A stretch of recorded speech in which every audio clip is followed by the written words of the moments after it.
keep it on me, cause I know that niggas want me. I'm clutching on the stick, I bet you won't run up on me.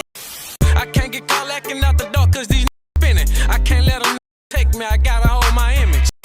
Now, just after 2 p.m., officers responded to a shooting in a tobacco shop parking lot on Pines Road. Now, police say 2 people began arguing when an unidentified vehicle pulled up and began shooting. 2 people were sent to the hospital with possible life-threatening injuries. And then less than 5 hours later, gun violence continued in Shreveport.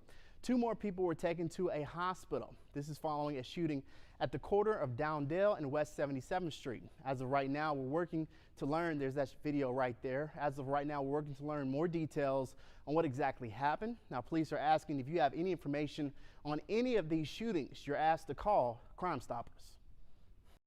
When you are a young rapper from the streets, the most dangerous place you can be is your own city. As you reach success, the same people that loved you will begin to hate you, and the people that grew up hating you will just hate you even more. It's a common theme that most rappers that die get killed in their own city, and the subject of today's video is no different.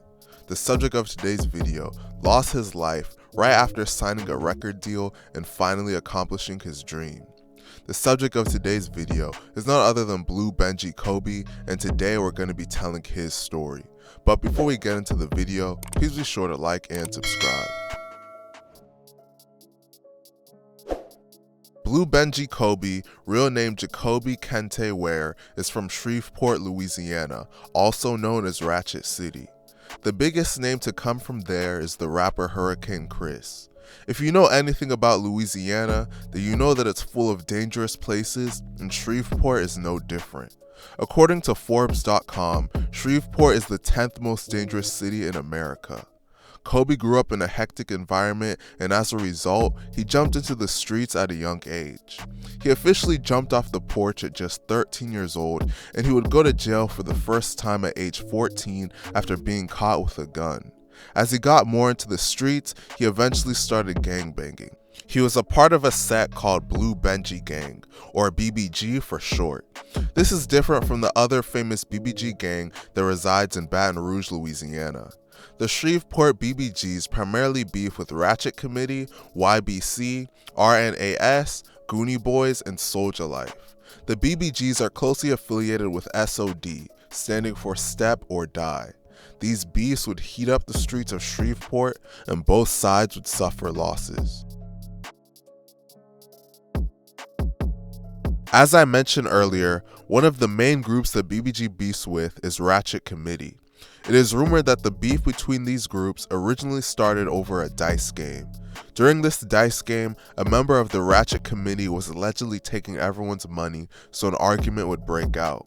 As the argument heated up, things would go left and gunfire would erupt. In the aftermath of the shooting, a member of the Ratchet Committee named TT Dummy was left dead. It is widely believed that a member of BBG was allegedly responsible, and this would lead to the 2 groups going back and forth doing hits on each other. One of the most well-known members of Ratchet Committee was a rising Shreveport rapper by the name of Ratchet Life. Him and Kobe would frequently diss each other, and this dissing would eventually lead to a violent ending.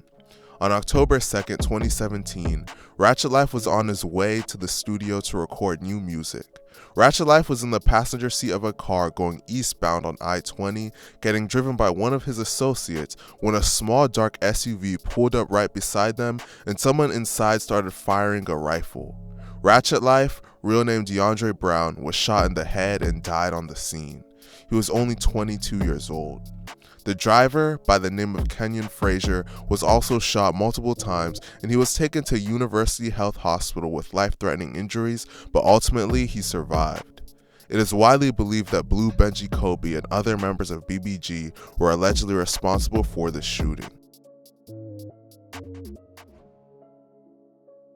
Aside from his beef in the streets, Blue Benji Kobe would also have trouble with the law. One day, Kobe was driving with an associate of his by the name of Quinzel when the police attempted to pull them over. Quinzel had active warrants out for his arrest, so they decided to take the police on a high-speed chase. During the high-speed chase, they were going over 100 miles per hour when they crashed into a tree. Both of them nearly died in the crash, and they both had to be resuscitated by paramedics. They were both in a coma and eventually woke up in the hospital. Kobe broke nearly every major bone on the right side of his body during the crash. He broke his ankle in 17 different places. He broke his wrist, he broke his leg, and he also broke his hip flexor. He was hospitalized for 2 weeks, but should have been in there for longer, but he snuck out once he found out that Quinzel was arrested, and he knew the police would eventually arrest him next. Kobe was bedridden for 9 months and had to relearn how to walk.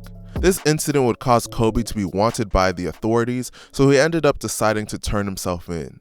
After some time, he would be granted bail, so he bonded himself out and hired a lawyer. Eventually, he was able to get the charges dropped and put this incident behind him.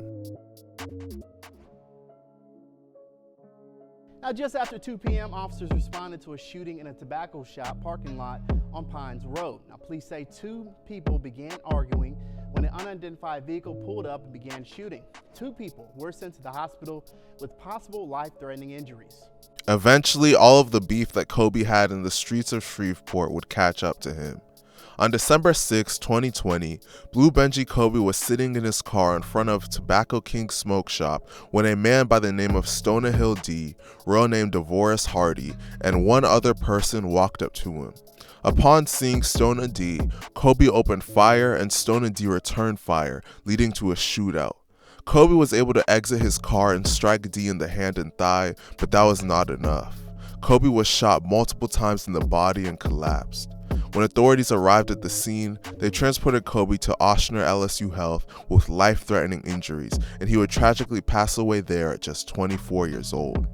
Stoner Hill D would be found by the cops at a nearby Sonic fast food restaurant, and he was taken to the hospital to treat his injuries. After being discharged from the hospital, he was taken to Shreveport City Jail and given a $250,000 bond. He was eventually able to pay his bail and was set free. While out on bond, Stoner Hill D would be accused of committing another shooting and was taken back to jail. It is sad to see the streets claim another life. Blue Benji Kobe had just signed to Cinematic Music Group and was the first rapper from his city to be signed to a record label in years. He hadn't even been signed for 2 weeks yet when he passed away.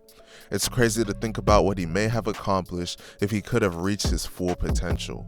Let me know what you guys think about this situation in the comment section, and please be sure to like and subscribe. Thank you for watching.